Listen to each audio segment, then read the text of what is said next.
خۆشەویستان جارێکی تر سڵاوتان لێبێ و لەگەڵتانە بەردەوامین لەخوا بەزیابێ لەگەڵەوەی کە ئەزانین ئەم ڕێژەی بارانبارینەی ئەمساڵ سروشت و ژینگەی ئاش کردوێتەوە بوژانەوەیەکی جوانی بەخۆیەوە بینیوە و ئەم سروشت و ژینگەی ئێمە جگەلەوەی کە سەوزایی و ڕێژەی ئاوزیادەکە ئەشتوانین کە ڕێژەی ئاژەڵە کێویەکانمان لەناو سروشتەکەیە لە ساڵانی ڕابردووە هەستمانە کرد بەهۆی وشکە ساڵیەوە یاخوو بەهۆی کۆمەڵی هۆکاری تری ڕاوکردنەوە لە ناوچەکەمان کەمیە کرد یعنی بووە داخێکی گەورە بۆمان بەڵام ئەبینی لەم چەند ساڵی دواییە کۆمەڵێک دەستی باشی ژینگە دۆستی هەیە کۆمەڵی خەمخۆر هەیە کە ئەتوانن ئەم ژینگەیە پارێزگاری لێ بکەن لە ڕێگەی ئەوەی کە بتوانن ڕێگری بکەن لەوەی کە ناوچەکان بەرەو ڕووی کۆمەڵی ڕاوچی ببنەوە یاخود ئەو ئاژەڵە کێویانەی هەمانە ڕێژەیان کەم بێت ئەویش بەهۆی کە چەند ڕێگایشان گرتوۆتە بەریەکە لەو کەسایەتیانەی کە ئەمڕۆ لە لای ئێمە میوانە من ڕاستی جێگەی شانازیە بۆ هەمومان چکە ئەو هەم لە خانەوادەیەکی شۆڕژگەڕ و پێشمەرگەیەکی دێرین لەو ئەرکەی کە لە ڕابردوو لە سەرشانیان بۆ ئێستا ئەرکی ژینەی گەی خستۆتە سەرشانی خۆی و چەند ساڵێکیشە هەر هەمومانەی ناسین کە چەند خەمخۆری ئەو ناوچەیە و ئەوێت ئەو ناوچەیە بە سروشتی و جوانی خۆی بمێنێتەوە و ژینگەیەکی لەبار بۆ ئاژەڵەکان دروست بکات ئەویش زۆر بەڕێز مامۆستا جەلال شێخ وەکو ژینگە دۆستێک وەکو پێشمەرگەیەکی دیێرین وەکو خانەوادەیەکی شۆڕژگەڕی ئەم وڵاتەمان کە بەڕێزیان لە ئێمە میوانە مامۆستا گیان زۆر بەخێربی سپاس بۆ ئامادەبوونێت تۆ جێگەی شانازیت بۆ ئێمە سپاس بۆ ئێوەش مەمنون هەربژین سپاسانەکەم دەستان خۆش بێ من خۆشم پێم خۆشە ئەم جۆرە چاو پێکەوتنانە ڕەم بێ بە چاڕوونێکدا بە خەڵک لە ڕووی ئەوەی چی پێویستە بیکەن لە ڕووی ئەوەی کە چی هەیە چی ئەگوزارێت لە ژینگە ئێستا لە باران لە وەڕ لە کانیا و لە هەبوونی ئاژەڵەکان یاخوا دەستی خۆش بێ من پێم خۆشە جەنابەت هەمومان لەگە بینەرەکانمان شایەتی ئەوەین کە چەند ساڵێکە تۆ خزمەتی ناوچەی قەرەداخ و ئەو شوێنانەی کە ئاژەڵە کوێیەکانی لێ وەدانانی سیستەمی چاودێری بە کامێرە بۆی دەستی ڕاوچەکان کەم بێتەوە دڵخۆشیشین کە وەکو سانەمەوە خەڵک ڕسمی ئاژەڵێکی چێوی بگرێ کوشتێتی و اینجا بڵاوی کاتەوە ئەمە زۆر کەمی کردووە لە ساڵی چەنەوە ئەم بابەتە و ئەم سیستەمی چاودێری و دانە مامۆستا من خۆی بۆ ژینگە بۆ پارێزگاری لە ژینگە بۆ دابینکردنی ئەو بۆ ئاژەڵە کێویەکان کە ئەو کەمی کردووە لە ساڵی 2012ەوە دەستم داوەتەم کارە ئیتر لە سەرەتا چەند کۆلێکی ئاوم دروست کردم و بە تەنکەر ئاوم بۆ بردن بەڵام ئیتر وردە وشکە ساڵی زیادی کرد بە تەنکەر نەکرا و ڕێگاکەش سەخت بوو پەنام بردە بەر موزەخە و سۆندەی دوور کیلۆمەتر و 2 کیلۆمەتر دەی تا زیادی کرد کۆلەکانیشم زیاد کرد تر باش بوو ئیسفادەیە بوو کە تێگەیشتم ئەمە سوودێکی باشە گەیەنێ بە ئاژەڵی کێوی و بە ژینگە و زۆر باشە دەستم کرد بە دانانی کامیرە لە 2014 کامیرەشم داناوە لە چەند شوێنێک ئێستا لە زۆر شوێن نزیکەی 15-16 کامیرەمە لەسەر شاخ داناوە بێزگە لە ڕێگەوبانەکان ڕۆڵێکی زۆر باشی هەبووە بۆ پارێزگاری لە ئاژەڵی کێوی و لە ڕاوچی و لە ژینگە خەڵک حساوی بۆکەوە زان لە شوێنێک بڕون ئەیان بینین و ئەگامالیانە دەستە خۆش بێت مامۆستا جەلال لە چاو ئەو ساڵانەی کە بەڕێزت دەست پێکرد هەتاکو ئێستا گۆڕانکاریە دیارەکان کامانە بۆ نمونە هەر لە جۆری ئەو ئاژەڵانەی کەلانەیە پێشووتر لە دەستپێکە زۆر ژماران کەم بوو بێت لە ناوچەی قەرەداغ بەڵام ئێستا لەخوا بەزیابێ زۆر ئەبینرێت من خۆم خەڵکی ئەو ناوچەیەم لەبیرمە لە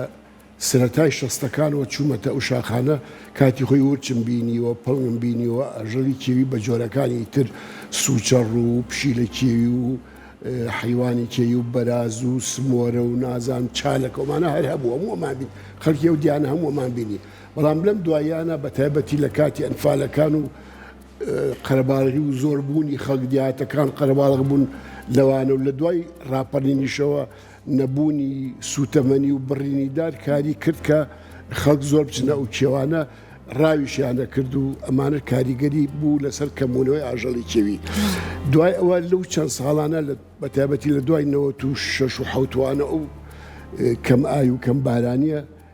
ڕۆڵێکی زۆر خراپیە بوو لەسەر ئەوەی حیوانەکان بێنە نزیکی کانیاوەکان بۆ ئەو خواردنەوە نزیک بنەوە لە ڕاوچەکان بەڵام ئەوەی کە ئێمە کردومانە لە هەنێ شوێنی تریش بە خۆشحاڵیەوە لە سنووری گەرمیان لە کفری سەرقەڵا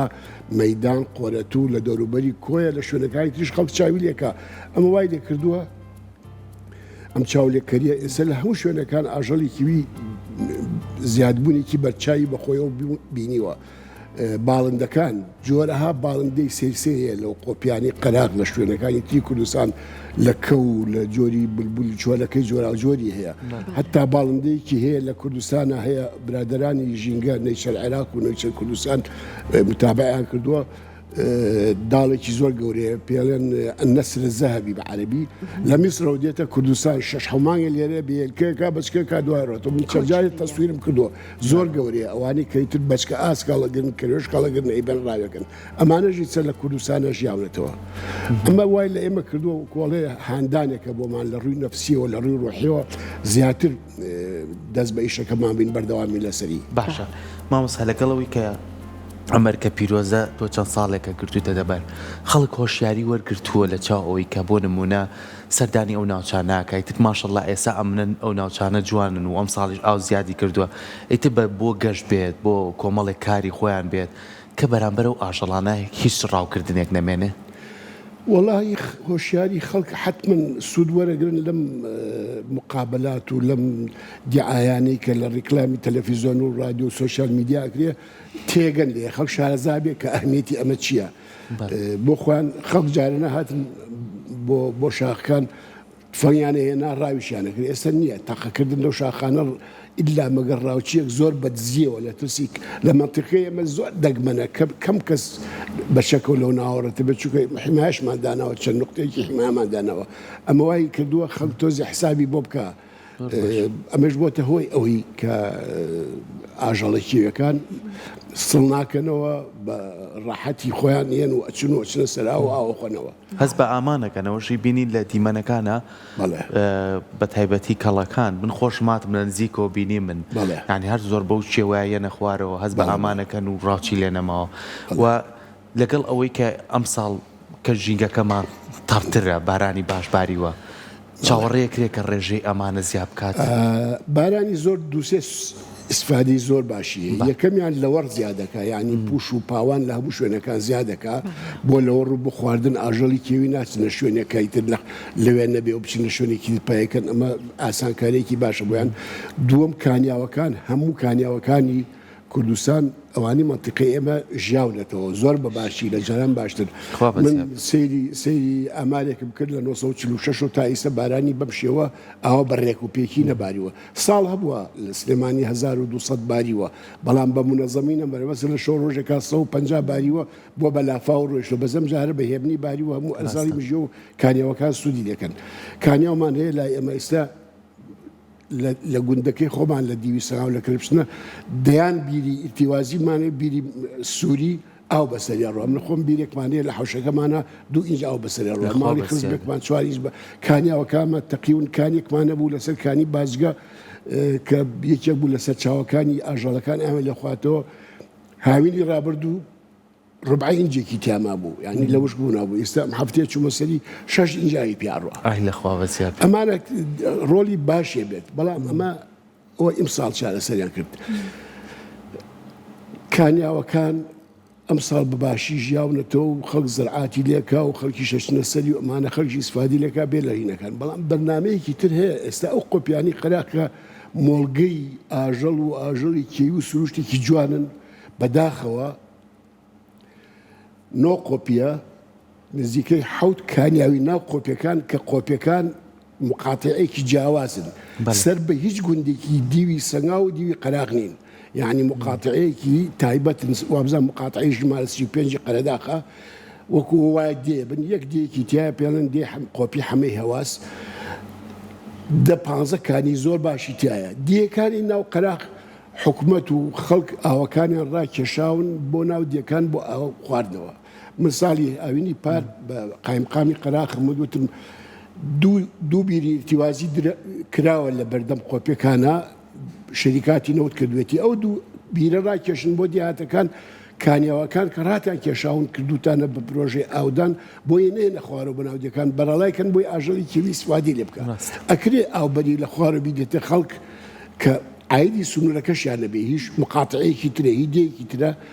بەڵام قۆپیەکان ئاویتیانە بێ و ئاژەڵی کێوەکان لە ناو بچن ئەمە لێرەوە بە حکوومەت دەڵێن بە نووسگی کاکوبا دەڵێن بە محافزی سلێمانی دەڵێن بە وەزارەتی ئاوادانکردنەوە و ئەمانە دەڵێن بە هەمویان ئەمە بە هەند وەربگرن. مەسەرکانی ڕێزە هەیە لە قۆپیەکان ئەمارات هەیە نازانم پێشەشکانی گەورەیە بۆ جافەران بۆ سەرکۆ ناکرد سەرکۆ بیرێکیان بۆ این بووە چارەسەریان کردوون بۆ تەکیە بە لەگجار بۆ ئەمانە بۆ هەموو ئەم دیانە لە قۆپیەکان و ئەوان بردو ئەمە شتێکی زۆر خراپە ئەگەر حکوومەت بێن بچین چارەسەری ئەم حاڵەتە بکەن 34 بیر بۆ ئەو دیری بۆ ئەو خواردنەوەی ئەو دیانە دروستکەن قۆپیەکان کانیاوی خۆی هەیە کاتی خۆی هیچ پێویستی بۆ نەبووە خەڵک بچێ پرۆژەی ئەودانی حیوانێکیەکان بکە ئەمە و مەسروفی بوون تەنها قۆپی کە ئاوەکەی نەبراوەتە خوار و خۆپیەکەی ئەمێ ئەوش دەبڕێن بەڵکی خۆمان و هەنێ خزمی جافرانیمانە زەرعاتی مناتیا کردو نەمانی ئەڵاوە بی بەنە خوارەوە پەیوەندی بەوانەوە نیە ئاوەکەی خێنە سەر شاف بۆینەکان بەڵام ئەمە ئیشی حکومەتە ئەمە ئیشی حکومەت حکومەت بێت ئەمە چارەسەر بکە هیواداری چارەسەر ئەو بەلایەنە پەیوەندیدارەکان بن ئەم پرۆژەیە بنیاد بنێن و ئیشی لەسەر بکەن. مامۆستا من ناوم سەرکۆیە گوندی سەرکۆ خۆشە زۆر وەسفیەکە شوێنێکی خۆشی ئەوهایەکی خۆشی ئەزانم ئادەیەکی خۆشە و هەر سنووری ئێمە لەگەڵ سەرکۆیەکانمە تێکەڵایمانەیە ساڵی وەها بوو ئێمە کاتی خۆی لە هەفتاکان وەشتاکان نەمانەتوانین بچینە ناو قۆپیەکان زەرعات بکەین لەگەڵ سەرکۆیەکانە ڕێکەوتین ئاوەکەمان خستە خوارەوە بە دەربەنەکاتە خوارەوە ئەوان لە بنارەکەیان کردە چەڵتوک و مەرەزەوانە و مڵکانیانەدا پێمان یاخوا تێکەڵایمانە یاخوا ئەوەدان بێت. مادەم باسی گوندنشینەکانت کرد بە ڕێزت ئەوان تا چەند هاوکاری ئەوان بۆ نمونە هەندێک لە ساڵەکان هەیە ئاژەڵەکان لە تاو برسێتی پەنا ئەبەنە ناو ئەو ناوچانەی کە خەڵکی لێ ئەژی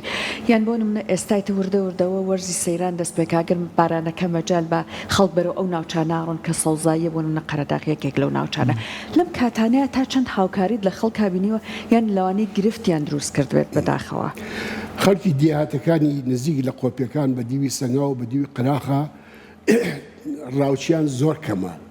ئەوانشی کە خەڵکی و دیانە ڕاوکەن لە شارەکان دانیشتن لەوێ دانانیشتن ئەوەی لەوێ دانیشتن هاوکاری ئێمەکەن مەسەرەن شوانیان ئەوەی کە لەو دەوروبەری شاخەکەن لە بنارەکەن بۆ ئیشێکە چنە ئەوێ ڕاوچێک ببین تەلەفۆنەکەن بۆ دەستگا پەیوەندیدارەکان یەکسەر پۆلیس و ئاسایش و پۆلیسی دارستان و جاری وایە بۆ منێکن من خەڵک ئاگادارەکەمەوە زۆر هاوکارن ئەوانەی کە ڕاوەکەن زۆربەی زۆری خەڵکی شارەکان و لە شوێنەکانی ترەوەچن بەنسبەت سەیرانکەر وانەوە سەیرانکرد بۆ سەیرانەچێت تەنها شتێکیە زۆر جار لە نەشارەزایی و نەفامی و نەزانی کانیاوەکان پیسەکەن تێکێدن حەقی وایە کە دووسێ ماڵە چەند سەرکانێک دانیشتن سەیرانەکەن لە جاتی پیس و پاشماوی خۆراک و نایلۆنشت فرێدن کانێکە پاکەنەوە ڕێکیکەن من هەفتەی پێش چوومە سەرکانیە کانێکە وشتی کرد وتم زام تەقیوە کانەکە تەقیوە تقریبان دوی ئاوی لیا بەڵام ناو دەمی کانێکە ئەمەنێ بوتڵە ئاو و پەداخی ئاو و بڵیشکاوی بیرە و خواردنەوە و نایلۆنشتی تیا بوو ناچار بووم تەلەفۆن کرد بۆ قەراق کوڕێکی لێ وتمشە حەفارێکم بۆ پایاکە بە حەفارە پاییکە بۆ کاریگەری خراپی سەیران کرد کاچنە قۆپیەکان ئەوێ کە پاشە ڕۆ بەجێڵن هیچ هینێکی وان هەشە زۆر کەسەیە زۆر دڵسۆزە بەس خەڵکی وایە لاموبالاتە گوێ نادا بەوانە و زەری زۆری بۆ ژینگە و بۆ جوانی سروشتەکە بێت. هیوادارین کە هەمومان هەست بەو بەرپرسیارەتیە بکەین کە ئەم ژینگەیە بۆ هەمومانە تۆ بۆ خۆشیە چیتە ئەوێ ئەم هەموو خواردنە لەگە خۆتا بێت علاگەیەکیش بەر لەگە خۆتا پاشماوەکە بێنەرەوە بۆی لەوێدانێ لەو دەوروشی نەداین لەو سەر جادانەی سەیرانگاکانی قەراق جادەیەکی قیر بە ناو قۆپیەکان ئەڕوا سیاری پاکردنەوە هەیە پاکوخایەوەنی هەفتەی جارێکە ڕوا هەڵێگری و ئاسانکاریشە بۆکە هیوادارین کە هۆشیاریمان هەبێ بەرامبەر ئەوە. مامۆستا لەو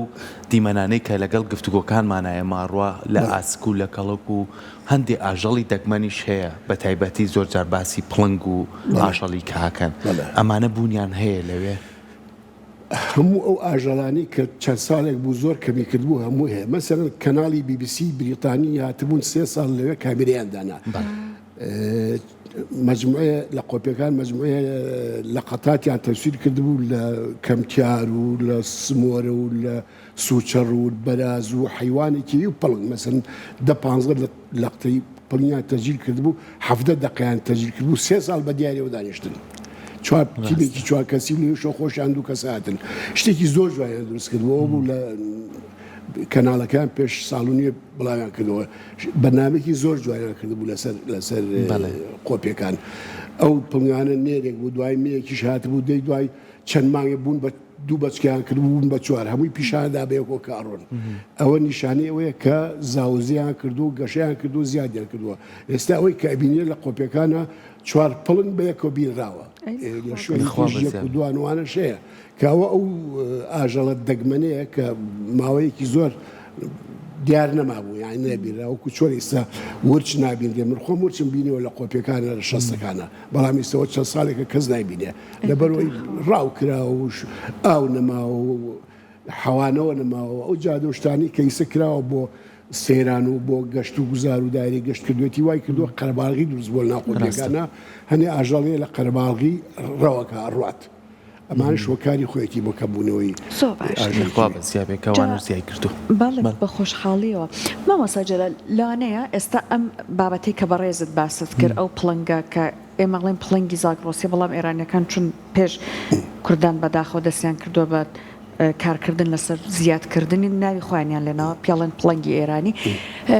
ئەمە یان چەنەها جۆری تری ئاژەڵمان هەیە ئاژەڵی کێوی باڵندەی کێوی لەو ناوچەیە لەوانەیە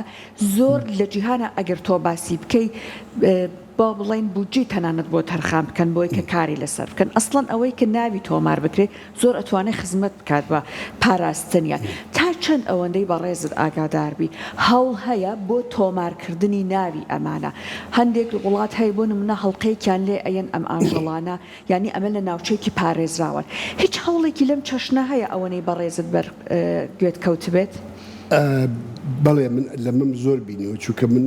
زۆربەی کار لە قۆپیەکان بە تایبەتی بەهاران و هاوینان تا پاییزیش دووسێ ناوەند هەیە نەیچەر کوردستان ئەوەی هاناوان ئیشی تیاگەن 34 مامۆسای زانکۆن دکتۆر سامان هەیە مامۆسای ئەوەیە لە کولی زراعی سلێمانیە نەیچەر عێراق ئەوانە دێن لەوێ دیراسیان هەیە ئەبحاسیان هەیە تەلەبە و مەلەبە بن لەوێ پیشانیاندن ئەوانە بە دوای ئەو شتاگەڕن مەسەرن دکتۆر سامان مجموعەیە جۆرە ڕۆکی نەگبەنی تۆمار کردووە لە کوردستان هەر لە کوردستان هەیە بەس لە شاخی سەکران هەیە لەو خۆپیانە ئێمە 34 جۆر گوڵ و درەختی جۆراوجۆر و دەرکی جۆراوجۆری تۆمار کردووە ناوی مەنتیقەکەی لێناوە قەرەداخ و شوێنەکانی خۆی لێناوە بەڵام بەنسبەت ئاژەڵی کێوێەوە نازانم ئەمە بودجەیەکی زۆرێ بێت چونکە ئاژەڵ ئیتمان بە ئاژەڵ کاتی مەکائین و جیاز و کامیرە و شتانەیە بە دوواچوونی بۆ بکەن ئەبێ حکومت بیکە ئێستا حکومت وای لاتووە پۆلیسی دارستانمان هەیە لە سنووری سلێمانی و گەرمیانە 1000 و ئەوە پۆلیسمانەیە پارەی بنزینی دەرچوونیان نییە بۆ ڕاکردن بە دوای گرتنی ڕاوچیەکە یا داربڕێکە یا متەجاوزێکە بنزینیان بۆ دابین ناکەن یعنی زروفەکەی کوردستان بەنەوەیەکە حکومەتیش ئەو لایەنەی بەلاوە زۆر مهم نییە ئێتیمای پێ بدا ئیهمالی کردووە زۆر خراپە یعنی ئێمە لە ڕووی پارێزگاری ژینگەوە پۆلیسی دارستان پێش 10 ساڵ زۆر لە ئێستا باشتر بوو زۆر ئیمکانیاتیان هەبوو ئەیانزانی چیەکەن خۆیان ئەمریان هەبوو تعلیماتیان هەبوو ڕاوچیان زۆرەگرن هەرچەند ئێستا وەڵێ خەڵکەکە تۆزیە و شیارتر بۆتەوە کەمتر بووە بەڵام ئیجراعات کەمتر بووەتەوە هەر بێەوە زیاتریش بکرێت کە بەشێکی زۆر گرنگە لە زۆر شتیکە گرنگترە مامۆستا باسیەوت کردوێ ئەمساڵ بەراستیای کردووە زیانی نییە بۆ ئاژەڵە کوێەکانی تر یاخود بۆ زەویزاری هاوڵاتیان بۆ زەرعات و بۆم بابەتانە بەراست بێژە لەو خۆی زیندەوەرێکی ناشین و نابوتە زیان بەخشە زۆر زیان بەخشە یعنی ئێمە کانیاوەکانمە من ساڵی پات یەک دوو کۆلی ئەومە بوو بێجگەر لەوەی ئەچون لە خواردن دوایی ئەچوونە نایەوە گەرما بۆ چون ناو کۆلەکانەوە ناچار چون بچووکم کردەوە بۆی گیان نەبێ بچنە نایەوە ئەچون بە قاچ بەناوە ڕۆیشت زەرەر لە هەموو خەڵکەدا زەرعاتیەکەدا ئەگەڕێ بە دوای جارێت زەرعی مەرەزە چەڵتوک ئەوانە چووکە ئاویتیایە و ڕەمبێس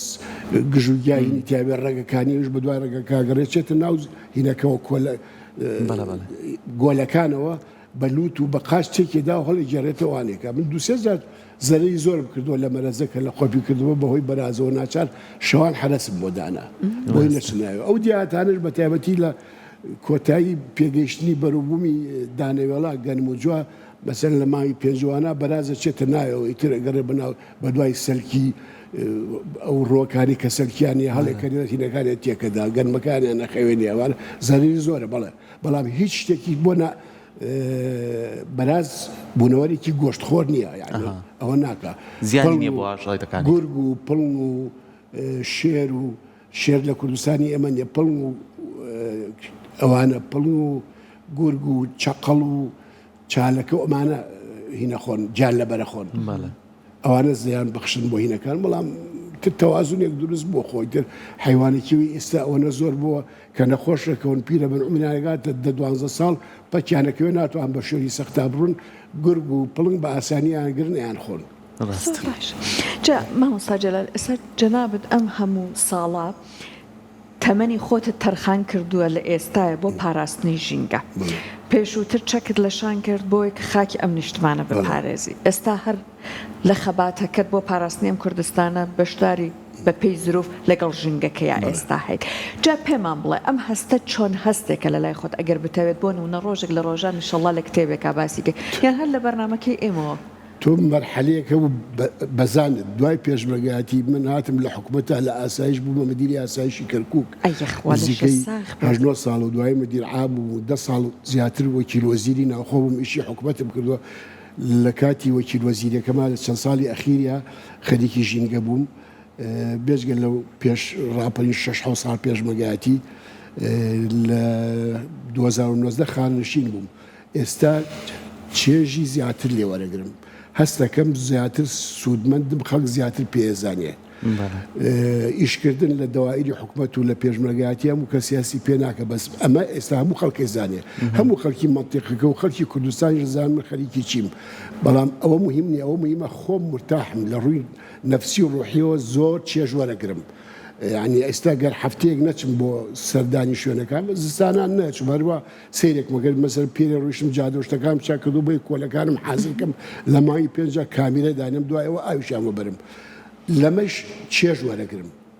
لە ڕووی ڕۆحیەوە ئارام بەخشە ئەمە ئینسان کاچی ئیشێکا و نەتیجەیەکی بێ نەتیجەیەکی باش وەکو تاجرێ 10,000 دینار بخاتە سەرمایە کۆ دوای ساڵە بێ بە ملیۆنە دۆلار چەند دڵی پێ خۆشە لە ساڵێکە لە 10,000 دینارەوە بی بە ملیۆنە خفت قازاجێکی فەزی عەلامیش ئاوایە بەو نسبەتەیە قازاجێک سروشتەکە بەلاتۆ دڵخۆشیەکەم ئەوەنە زیاتر لای یاخوا دڵخۆش بیت و تەمەندرێژ بیت و هەمیشە تەندروستی و باش بێت مامۆستا لەگەڵ ئەم ئەرکە جوانە پیرۆزی کە تۆ هەتا خەڵکی ئەو ناوچەیە تا چەند بەدەم تۆیان هاوکارت بن چکە تۆ هەموو کاتێک لەوێ ناتوانانی لە هەموو شوێنەکان زۆر خەڵکی دیهاتەکان ئەوانەی کە زۆریان پەیوەندی تەلەفۆنیان هەیە ئەوانەی کە شارەزان ئەزانن تەلەفۆنم بۆکەن هاوکاری مەکەن دار نابڕن ناچن بۆ ڕاو ئاگادارمانەکەنەوە لە ڕاوچی شتێکی خراپە بێت جاران هاوینان ئاگرەکەوێتەوە تەلەفۆنمان بۆکەن خەڵکە بین پۆلیسی دارستان و پۆلیسی ئاگر کوژێنەوە و ئاسایش و خەڵکی خۆمان ومانەوێن بۆ خەڵکی دیاتەکانیش دێن لەگەڵمان هاوکاریمانەوەن بۆ ئاگرکوژانە خەڵکەکە زۆر باشن ئێستا خەڵکی ئەو ناوچانی دیاتەکانی دەوروبەری قۆپی لە هەردوو دیوی سەنگا و قەراقەوە زۆر باش لە مۆزوعەکە تێگەیشتون و هاوکارن زۆر باش خۆشحاڵی و یەخوا هاوکاریەکانیان بەردەوامی هەبێ جا وڵا ئەڵێ پرسیار ڕاکێشێت یەک پرسیاری تر با من لە بەڕێزت بکەم ئەڵێن کە بێگومان ژینگە پێویستی بە پرۆژەی درێژخایەن هەیە ئەوەندەی بەڕێزت لە ماوەی ئەم ساڵانەیە کارت کردووە لانەیە هەندێک پێشنیارت هەبێ لەگەڵ ئەو کەسەی کە لانێ تەنیا لە پشتمێزێکەوە بابەتەکە کاری لەسەرەکە زۆر جیاوازتر بێت ئەوەی بەڕێزت چون بە کرداریە ئەزانی چی پێویستە چارەسەر بکرێت چی پێویستە لا ببرێ وەکو پێشنیارت چییە بەڕێزت ئەگەر ئیشەڵڵا هات و لایەنی پەیوەندیدار گوێی لە پێشنیارەکانی بەڕێزت کرد ئەبێ بۆ ئەو ناوچەیە چی بکرێ وەلانێ چی پێویستەکە کەم بکرێتەوە ئەم پرسیاری تۆ وڵامەکەی بۆ هەموو شوێنە نییە یعنی هەنە بۆ شوێنی کە ژینگە تایە بەردەوامە و پەلەوەر و ئاژەڵی کیوی زۆری لێ بۆ شوێنانە باشە من پێشنیارم کردو پێشترە لە بەرنامەی ئێوەوە لە ناوەندەی ناحیەکان لە قەزاکانە کارمەندی معنیدا بنێن بۆ متابعکردنی ئەم شتانە داربڕینە یەکێکە بێت کۆنتترۆلی ئەمیشە بکە بزانێت مەسەر جارێکی گیرا لە ڕاوەجارێتی گیرا بزانێکیە بۆی مدعی بێ لەسەری ئەمە لە ڕووی ئەوە لە ڕووی پەروەردەییەوە پێشتریش پێشنیارم کردووە حەقی وایە حکوومەتی هەرێمی کوردستان و وەزارەتی پەروەردە بابەتی ژینگە بخاتە پرۆژەی خوێندنەوە مەسەر لە 56 بداییەوە بکاتە بەرنامەی خوێندن بۆ ئەوی مناڵ تێبگا ژینگە چییە درەخت چییە دارستان چییە پەلەوەر چییە جوانی کوردستان چییە وەڵام مامۆستا سۆرانە بێت لە پۆری یەکەوە